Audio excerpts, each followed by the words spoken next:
Napakarami ang nagtatanong nito kung paano daw kung na-move yung oras ng flight nila pabalik sa ibang bansa. O kaya naman kung paano kung na-cancel yung flight nila at na-rebook yung flight nila sa ibang araw. Kailangan pa daw ba ipabago ang OAC or OAC exemption na hawak nila? Ang sagot guys, kahit na bago yung oras ng flight nyo o kaya naman kahit pa na-cancelled kayo at nilipat yung araw ng flight nyo pabalik sa ibang bansa, ay hindi nyo na kailangan pa ipabago ang OAC or OAC exemption na hawak nyo as long as valid pa ito sa araw ng flight nyo or sa bagong flight schedule nyo. Meaning guys, hindi nyo na kailangan gumawa ng kahit anumang action. Basta still valid pa ito. Dahil ang importante dito guys is ang validity ng OAC or ng OAC exemption nyo na dapat valid pa ito sa araw ng flight nyo pabalik sa ibang bansa kahit pa nalipat ito or nalipat yung date ng flight nyo. Pwera na lang kung aabutan ito ng expiration sa araw ng flight nyo pabalik sa ibang bansa. Ibang usapan na yon. Pero just in case man na aabutan ng expiration ng OAC exemption na hawak nyo bago pa man ang flight nyo pabalik sa ibang bansa, ay may dalawa kayong bagay na pwedeng gawin. Una, pwede kayo mag-reacquire ng panibagong OAC exemption after na ma-expire ang OAC exemption na hawak nyo. And take note guys na hindi kayo pwede makapag-reacquire kapag still valid pa ito. So makakapag-reacquire lang kayo ng panibagong OAC exemption after na ma-expire ito. Pangalawa, kung sakali man nadikit na yung expiration ng OAC exemption nyo sa mismong araw ng flight nyo at wala na kayong time or pagkakataon na makapag-reacquire ng panibago, ay pwede kayong dumaan sa POA desk na matatagpuan nyo sa loob ng NAIA. Bukas sila 24/7 at pwede kayong magpa-reacquire or magpa-print ng OAC exemption sa kanila. Sa mga nagtatanong kung ano ang mga requirements pauwi sa Pilipinas at pabalik sa ibang bansa ngayong buwan ng October, idudugtong na lang yung latest video na ginawa ko tungkol dito. So, ito ang mga requirements na kailangan nyong dalhin pauwi sa Pilipinas at pabalik sa ibang bansa ngayong buwan ng Oktubre. Unahin muna natin ang mga requirements pauwi sa Pilipinas. Number 1, ang inyong e-travel arrival card QR code. Yes guys, required pa rin ang pagre-register sa e-travel arrival card kapag uuwi kayo sa Pilipinas. Kaya sa mga nagsasabi na hindi na kailangan mag-register sa e-travel dahil nga hindi naman sa kanila hinanap nung pauwi sila sa Pilipinas at nung bumalik sila sa ibang bansa. So ipaparinig ko ulit sa inyo ang dahilan kung bakit hindi na ito hinahanap kahit paulit-ulit ko na itong sinasabi at binabanggit sa mga videos ko. Good news, Mr. Chair. Actually, hindi mo na kinakailangang ipakita yung QR code.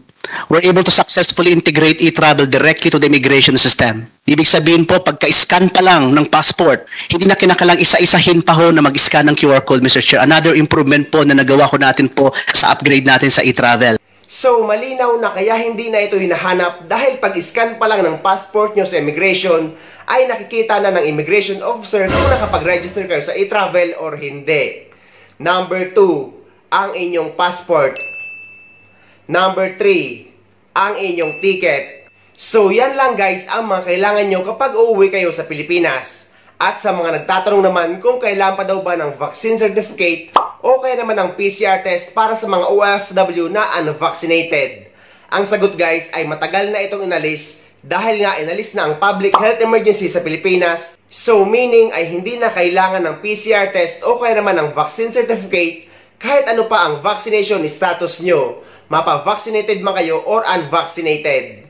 Makikita nyo rin yan na nakanote sa e-travel arrival card registration sa health declaration kapag nag-register kayo na hindi na requirements ang vaccine certificate o kaya naman ang PCR test kapag uuwi kayo sa Pilipinas kahit anuman ang vaccination status nyo. Sa mga OFW naman na nag-change employer, yung mga galing sa visit visa na naging employment visa sa ibang bansa, yung mga nag-change job site, at yung mga may mga employment changes, for example, nag-change position at nag-change company name kahit pareho pa rin ang owner. May additional requirements kayo kapag uuwi kayo sa Pilipinas na Polo Verified Contract.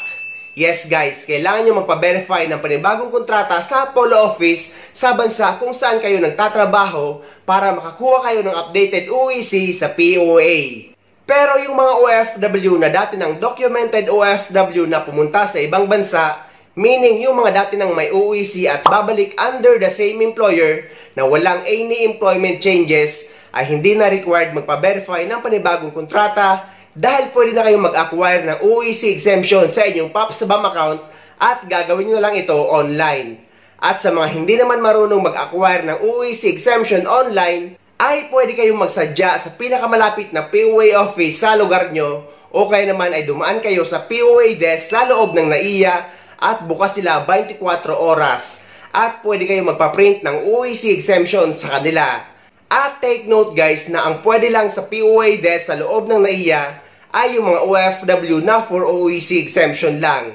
Meaning yung mga dati nang may OEC at babalik under the same employer na walang any employment changes.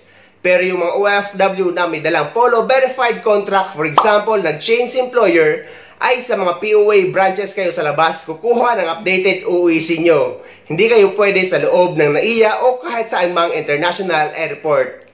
Sa mga OFW naman na manggagaling sa Saudi Arabia at Taiwan, ay kailangan may dala kayong exit at re-entry visa.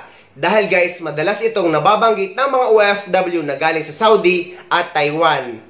Dito naman kasi sa United Arab Emirates ay wala namang tinatawag na exit at re-entry visa.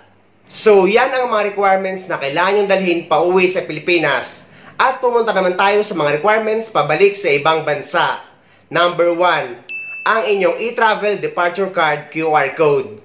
Yes guys, kagaya nga ng e-travel arrival card ay required pa rin mag-register sa e-travel departure card kapag pabalik na kayo sa ibang bansa. Dahil gaya nga ng sabi ko kanina, kapag scan pa lang ng passport nyo ay nakikita na ito sa system ng immigration, kaya madalas na hindi na ito hinahanap. At sa mga hindi marunong mag-register sa e-travel arrival card at e-travel departure card, ay may mga video tutorial ako na ilalagay ko sa description ng video na ito para hindi na kayo magkamali at para hindi na kayo mapunta sa scam na link. Dahil guys, inuulit ko na ang e-travel registration ay 100% free. Meaning ay wala kayong kahit anumang babayaran dahil libre ang pagre-register dito. At take note guys na ang pagre-register sa e-travel arrival card man o kaya naman e-travel departure card ay parehong 3 days before flight. Kahit anong araw basta sa loob ng 3 days bago ang flight nyo pa uwi sa Pilipinas or pabalik sa ibang bansa, pwede kayong mag-register sa e-travel. Number 2, ang inyong passport. Number 3, ang inyong ticket. Number 4, ang inyong visa. Kapag nandito naman kayo guys sa United Arab Emirates or sa UAE, kapag wala ng tatak na visa ang passport nyo, ay yung Pink Emirates ID na ang ipapakita nyo sa immigration. Dahil ang Pink Emirates ID na natin ang nagsisilbing visa natin dito sa buong United Arab Emirates. At sa mga OFW naman na nagtatanong kung paano daw kung hindi sa kanila pinapadala yung kanilang Emirates ID kapag magbabakasyon sa Pilipinas. Dahil guys, nakakalungkot man pero may mga employer talaga na hindi pinapadala ang Emirates ID o kaya naman ang Residence ID kapag magbabakasyon sila sa Pilipinas. So, tinanong ko mismo ang immigration officer tungkol dito nung bumalik ako dito sa Dubai. At ang sabi nila guys ay pwede naman kapag nasa ganitong sitwasyon ay at least daw may dala kayong cleared photocopy back to back ng inyong Emirates ID. Pwede naman daw i-accept yon lalo na kapag ganitong sitwasyon. Number 5, ang inyong OEC or OEC exemption. Eto na nga guys, OEC or OEC exemption pa rin ang kailangan nyong dalhin pabalik sa ibang bansa dahil ito pa rin ang hinahanap sa immigration. Hindi pa pwede gamitin ang OFW Pass dahil hindi pa nga maayos ang DMW mobile app. Kaya mas safe kayo kapag OEC ang dala nyo. At kapag may katanungan naman kayo guys or pangangamba ay pwede kayo dumaan sa POA desk sa loob ng NAIA at bukas sila 24 oras. Sila lang ang makakatulong sa inyo. Number 6, ang inyong OWA membership. Guys, hindi naman hinahanap sa immigration ang OWA membership. Pero lagi kong sinasuggest na dapat lagi tayong active member ng OWA at dapat lagi tayong nagre-renew nito. Dahil hindi lahat ng mga OFW ay alam ang halaga ng OWA membership para sa ating mga OFW. So dapat lagi tayong nagre-renew ng ating OWA membership. Pwede kayong magbayad sa any OWA office sa Pilipinas o kaya naman sa OWA representative desk na matatagpuan nyo sa loob ng NAIA. So ayun guys, sana may nakuha kayong idea at sana nakatulong ang video na ito sa inyo. At sa mga hindi pa dyan nakasubscribe sa channel ko, please don't forget to subscribe my YouTube channel and please click the notification bell para lagi kayong updated sa mga upcoming videos na gagawin ko tungkol sa mga updates sa ating mga OFW. Mula dito sa Dubai, maraming salamat. See you next time.